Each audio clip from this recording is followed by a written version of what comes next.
নমস্কার বন্ধুরা, আমি সোহিনী। আজ আমি পাঠ করে শোনাচ্ছি ওয়েস্ট আফ্রিকা থেকে তনিমার লেখা একটি গল্প।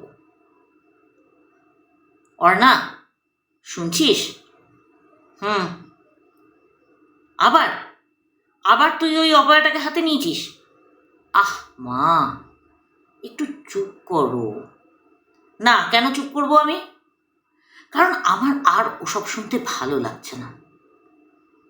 আর আমার দেখতে ভালো লাগে। প্রতি বছর এই সময়টা এলেই আমি... মা, এত ভাবছো কেন? তাহলে তুই ওই অপয়া চাবির গোছাটাকে ফেলে দিস না কেন? কেন ওটাকে যক্ষের ধনের মতো আগলে রেখেছিস? কারণ ওটা বাবার শেষ স্মৃতি, শেষ ইচ্ছে। ওই পুরনো বস্তা পচা গুদম ঘরটা রেখে কি হবে? কি হবে জানি না, তবে আমি বাবার শেষ স্মৃতিকে শুধুমাত্র একটা দুর্ঘটনার জন্য অপয়া বলে দূরে ঠেলে দিতে পারবো না। কিন্তু সেদিন যদি তোর বাবা গুদমের দিকে না যেত, তবে সেদিন অনেক কিছুই হতে পারে মা। সেদিন বাবার পরিবর্তে আমিও চলে যেতে পারতাম। আর না, ঠিকই বলছি।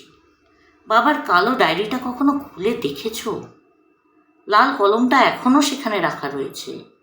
ডায়েরির পাতায় বাবার শেষ কথাটা ছিল, অরু, হারিয়ে যাস না। এই অযথা চাকচিক্যের ঘুণে ধরা পৃথিবীর ভ্রমের ঐশ্বর্যে তলিয়ে যাস না মা। নিজের চারপাশকে চিনতে শেখ মা।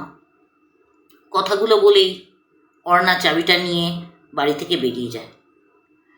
আজ নববর্ষ, বছরের নতুন শুরু। এমন একটা দিনেই তো নতুন কিছু পদক্ষেপ নেওয়া যায়।